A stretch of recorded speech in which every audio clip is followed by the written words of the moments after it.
Are we all focused? Yes.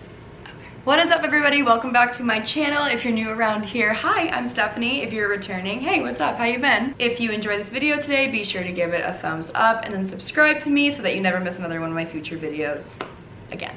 Okay.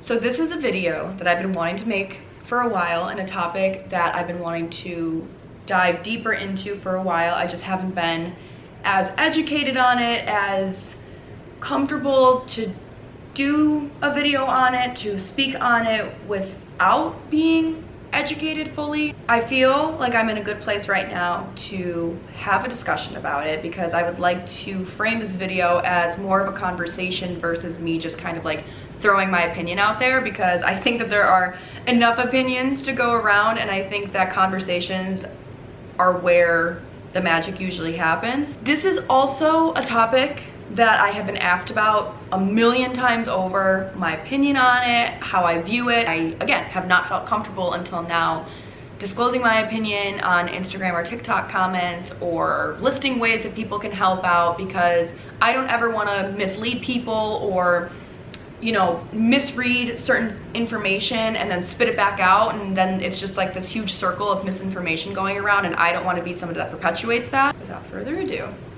let's jump into today's topic, which is all about Starbucks unionizing. So before I fully get into this video and going through the topic, I just want to preface this entire video with saying this. Number one, I am not affiliated with Starbucks as a company at all. I am also not affiliated with Starbucks Workers Unite, which is the unionization effort and the group that is behind Starbucks unionizing. I am not affiliated with anyone. I am an independent party with my own opinion, and I am not being asked to make this video. All of the information that I am going to speak on in this video has all come from major news sources, which I will link down in the description and let you know where I've gotten all of my information from. And I will say too that any sort of sources that I've watched or read that feel even the slightest bit biased towards either Starbucks or baristas that are trying to unionize, I've clicked off of it. I think I would like to start off this video before we really dive into the meat and potatoes of the topic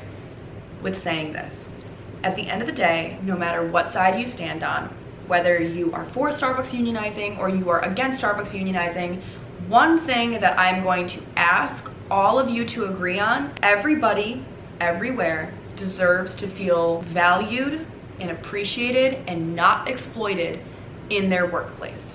Now, what I will say, which might be an unpopular opinion, but I think that people that don't necessarily agree with that everyone is entitled to some sort of respect and human decency, despite what their job status or economic status is, you are part of the problem. With all of that being said, I'm gonna dive into the first point. I have my laptop in front of me. While I was going through and reading these articles and watching these videos, I was taking notes, I was citing things.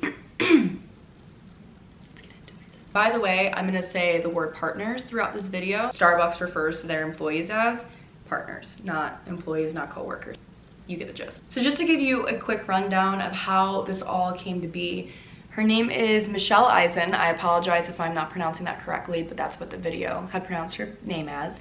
So Michelle Eisen was a partner in Buffalo, New York, and she saw her coworkers, her partners, being mistreated, especially during the pandemic. So she was the original person that started the Starbucks unionization effort. Her store in Buffalo, New York was the very first Starbucks that unionized. Since then, over 200 stores across our nation have began unionizing or have successfully unionized. At one point in the past few months, Starbucks has actually gotten in trouble with the NLRB, which is the National Labor Relations Board. They broke federal law and were partaking in certain activities that went against unionizing and could be factored into retaliation and scare tactics. I will let you read more about that. I left Starbucks in the summer of 2019, so I was not a part of Starbucks when we were at the peak of the pandemic.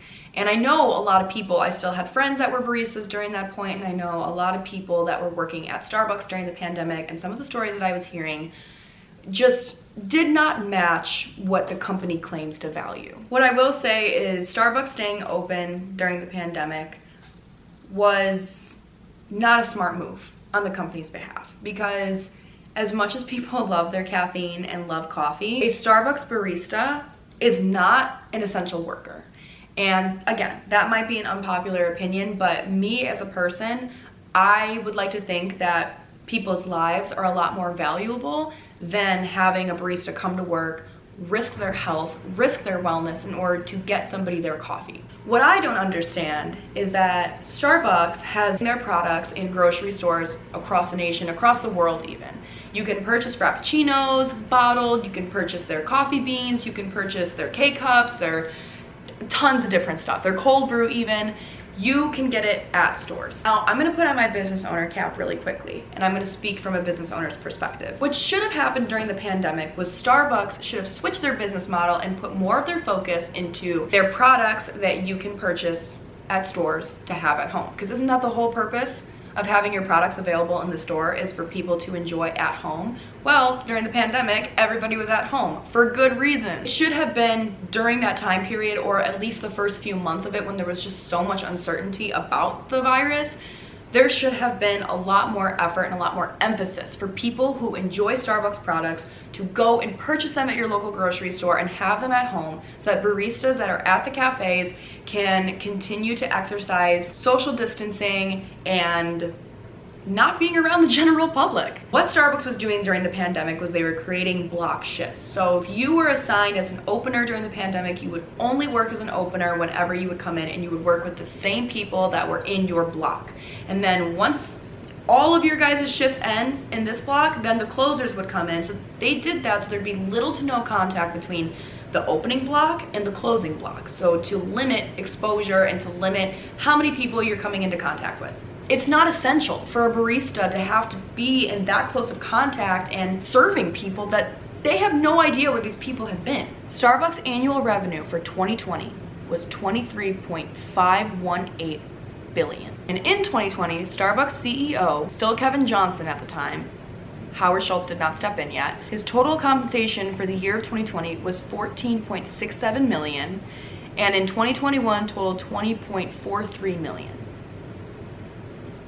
Do we see the issue with that yet? I have spoken about this in my videos, that Starbucks as a company has unfortunately breeded a certain level of entitlement amongst their customers. I do think Starbucks has the right idea with their policies, but the execution just isn't there. Starbucks is really big on a few different things. Number one, they call all their cafes the third place. It's not home, it's not work, it's somewhere that you can come and safely be. It's creating and cultivating a welcoming environment where there is a sense of safety and security. And I think that that's great. The second is make the moment right, which essentially says that if your drink is incorrect or something went wrong in the process from the register into your hands, that go up to the barista, talk with them about it, they will fix it, and they will make sure that the moment is right, so that when you walk out, you enjoyed your experience. Here's where I think all that went wrong. When a company really stresses making the moment right and really stresses wanting to make the customer's experience as enjoyable as possible, I think there's people out there that have unfortunately taken that a step farther and have ruined it for everybody else. Because of that entitlement, there was a sense of, well, Starbucks has to remain open during the pandemic. And I think Starbucks being Starbucks knows that. That is why they kept all of their stores open for the most part during the pandemic. Starbucks as a company has taught their baristas throughout this entire time that you are essential. You have to be here, you're an essential worker, you are valuable. And I think a lot of baristas woke up from that and they looked at that and said, okay, well, if we're essential and we're valuable, then treat us as such. And that is where the unionization effort began. This is where I'm going to interject my opinion. Drum roll. I think it's completely valid. Another reason why that Starbucks is wanting to unionize is because a lot of employees, partners, have been noticing over time that their benefits package has been getting smaller and smaller and smaller, and the cost of it has been going up, up, up, up, up. Now, listen, we are in a crazy economic time right now. We have been for 2 years. Now we're dealing with inflation that is at an all-time high, especially when you look back at the last 4 decades. One of the Starbucks unionizing videos that I watched. I actually have it pulled up right now. It's from CNBC. At minute 10:18, Sarah Steffens is the Secretary and Treasurer of Workers of America. In that video, she even stated that a lot of companies are against unionizing because they know that the employees that are going to be unionizing will ultimately end up making more money. They're going to pay their CEO first. They're going to pay all their C-suite executives first.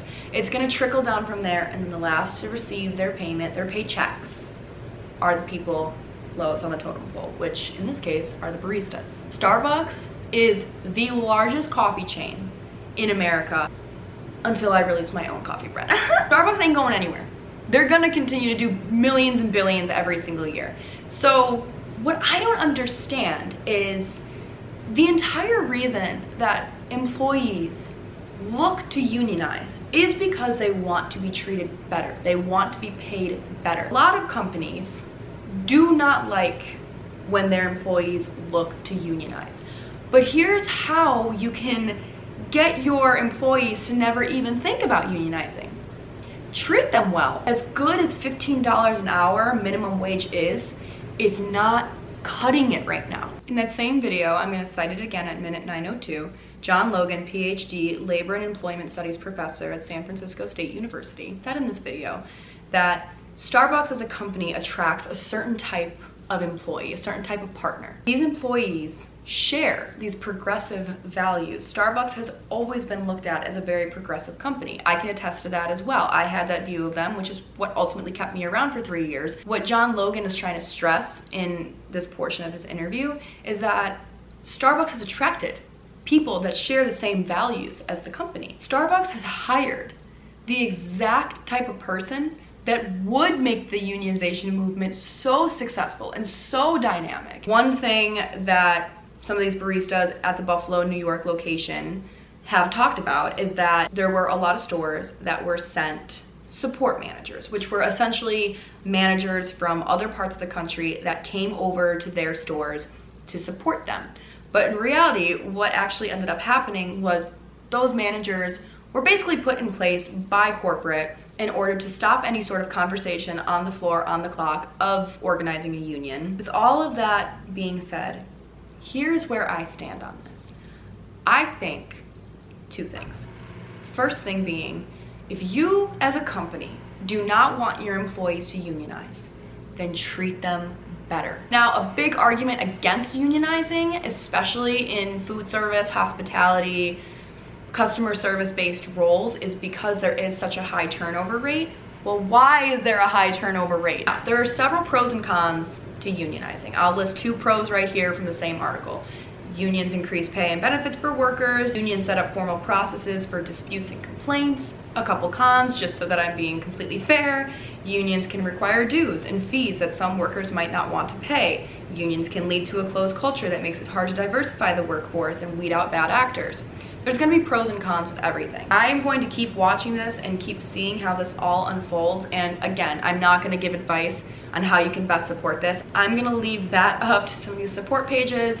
Starbucks Workers United, which you can find at sbworkersunited.org. The entire reason that employees want to unionize is not because they don't enjoy their jobs. It's because they do like their jobs. It's because they do want to stay in their positions. Let's just keep the conversation going. I welcome the conversation in the comments, but I would really appreciate that if we're going to have this conversation in the comments and kind of just continue talking about this, that we all respect each other's opinions. Thank you so much for watching. I'm so glad that you guys could be here with me today and we can have an open conversation about this and we'll watch this all unfold. To Starbucks baristas that might be a part of the unionization efforts, I applaud you, I appreciate you, and I think that it's beautiful and it's great that you're trying to make change. I encourage you to keep going after it. And Starbucks, I just truly hope that one day you recognize the issue, you recognize the problem, and instead of fighting back, you accept it, you address it, and the world could be a better place.